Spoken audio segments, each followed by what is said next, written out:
Well, as I'm sure you've gathered, this is the Richard and Judy Book Club, exclusive to W.H. Smith, and here we are talking about this amazing novel. It's called The Hypnotist by Lars Kepler, and Lars Kepler is not all that he might seem by his name here. We'll come to that in a second. Before we talk about the book, just a quick reminder that if you do get it from W.H. Smith, either in the store or you can order it here online from this website, you get masses of extra content in the back, but only from W.H. Smith.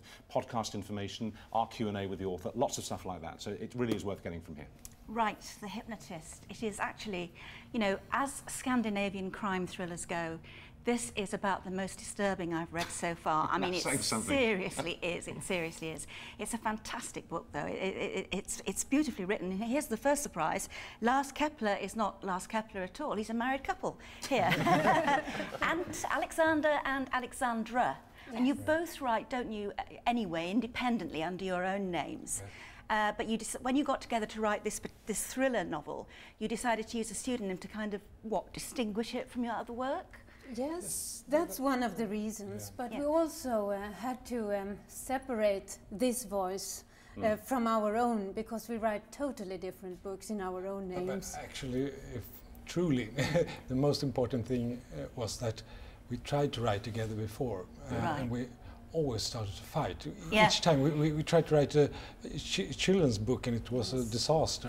so we had to find a way, and I think this creating a new author, a new name, Lars Kepler.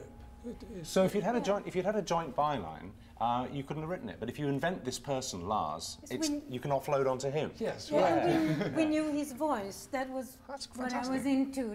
He has a totally different voice and other stories. So when you write together, do you write alternate chapters, or do you talk about it and you know, one of you writes? Yeah, how does it work, Alexander? Well, we share everything. We sit almost like this in our study. We have a desk and 2 computers. Yeah. And then I start with one scene in the book, and Alexander starts with another. And after like 20 minutes, we email each other 1 meter away.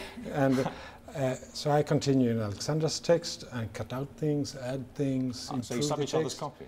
Yeah, and then we email and email and email until we lose control. I don't even know what I wrote in the first How fascinating. time. Well, I have to say, until we got the notes about you, we didn't know that there were 2 of you, and it does read like a seamless story written by one person. Let's talk about the story, The Hypnotist. It's brilliant. It's a brilliant concept. It's basically, it's about a guy who is a professional, is a doctor, a psychiatrist, and he uses extreme hypnotism to help his patients. And he's very good at it, he's very successful. And then some years before this story opens, there's a disaster, and someone commits suicide as a result of his, or it seems as a result of his treatment. And he's ostracized, he's made to stop practicing, but he knows deep down that he didn't do anything wrong, but he can't prove it.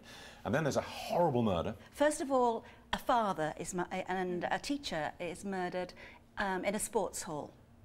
Brutally murdered, blood all over the place, really. You know, they don't hold back, I can tell you. And then, at the same time, a policeman who goes to inform the family nearby that they've lost their father, their husband, finds that the rest of the family is, or seems to be, brutally murdered as well. Wow. Yes, the cop, the detective inspector,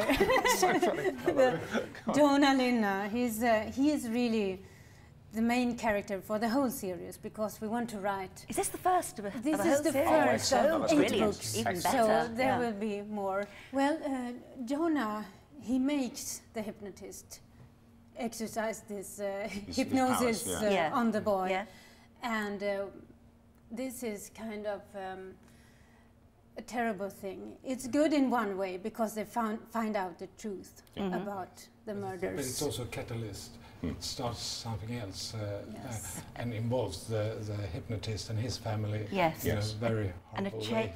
And a chain of events which goes back a long, long way, and which is sort of pretty gruesome, really. Pretty gruesome. I'm sorry. But no, don't apologise. It's fantastic. You were telling us earlier that you find every time you talk to someone who's read it, you say, I'm so sorry, because it's gruesome. Yeah, because it's terrible. It's gruesome beyond. It's Hannibal Lecter gruesome in a way, although it doesn't involve cannibalism. We don't want to scare people, but it scared me. We scared ourselves, but it's a happy ending. We promise. Up to a point. Yeah. This obsession that we all seem to have here now with Scandinavian drama, I mean, it's so fashionable. It's not just books, it's the television as well. And I don't know, I mean, is this repeated in America and all the rest of it? Do you know, or is it just we Brits who love it?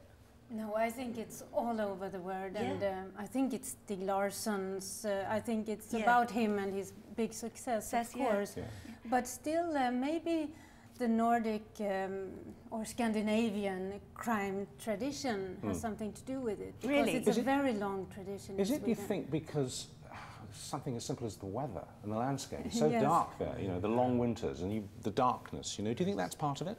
Maybe in the long winters when we go crazy. We don't even see the sun for several months. Yeah, absolutely. So it's yes, I think that if and it's also maybe safe enough, a society that is safe enough to tell these terrible stories in a way. Because if you lived in a war zone, I don't think you would need these stories. I see what you mean. We have a very stable, peaceful. Yes, stable society, but still full of gaps and traps in a way, and dark sides. So many people think it's a paradise, but of course it's not. There is no paradise on earth. No. Just very quickly about the two of you. How long have you been married for now?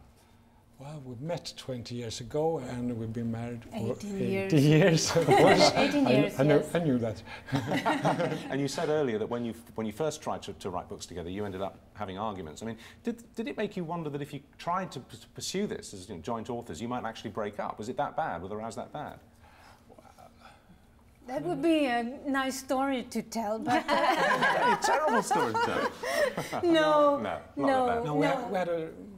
we always had a very happy marriage, but I think we couldn't really accept that we wasn't able to write together, because it's a big part of life. Of course it is. And we do everything else together, you know. We take care of the children, cook together, we renovated our summer house together. It wasn't very good, the renovation, but so writing together, we really wanted it. And were you both writers when you met? I was a novelist when I met. And what about you? I was an actress. Oh, really? Yes, and then I met Alexander, and he said, it's much better to be a writer. Well, I mean, it's a brilliant. As I keep on saying, it's a brilliant book, but it's beautifully written, and there isn't any sign of, you wrote that or you wrote that. You can't see the joint, it's all one. It is one voice. It's fantastic, and I congratulate you both, and I look forward to the rest of the series. Can I just ask you one more question about Lars Kepler? Yes. What does he look like? Well, he has a beard, full beard, and very shy eyes. He's a bit older than we are, and we know he was a teacher before, a school teacher, but something happened to him. Something went wrong. Okay. Has he got kids? Yes. Well, that's another story. He lives alone. He works at a shelter for homeless people. Okay. I love you too. Promised to keep some of his secrets. But he wants to be Jonah Linna. He dreams about being him. Okay. Does he smoke? Maybe he smokes a pipe. Because he's got a beard, he has to smoke the pipe. And does he have a drink problem? Not a problem. No. He wouldn't call it a problem. But he drinks too much. Somebody else would call it a problem. So, gosh, so you've not only written a book together, you've even created the character of the writer, which is amazing. Yes, I'm not surprised he wants to be like Jonah, because Jonah's very attractive, isn't he? He's a very nice man. He's a real hero, and I think that is kind of different from the Scandinavian tradition, because we didn't want to write about an alcoholic, that's right, they're all depressed person. We wanted to tell a story with a kind of a guarantee that we have a hero. We have him to hold his hands and to walk through this. He will take us through these events. Even though he will have some hard times later on, of course. All right, well, listen, thank you very much indeed. It's an absolutely fascinating read. I can't stress more than enough how tense this book makes you feel. It really ratchets up the psychological tension, and it's good from page one. You know, you don't have to build into it. This is great from the top. So many congratulations, and we can't wait for more. Oh yeah, they're brilliant. I'm so glad you're doing a series. It really is brilliant. Thank you both very much, and I hope that writing together means that you'll stay together, not fight too much. We have to. Yeah. So that's The Hypnotist by Lars Kepler.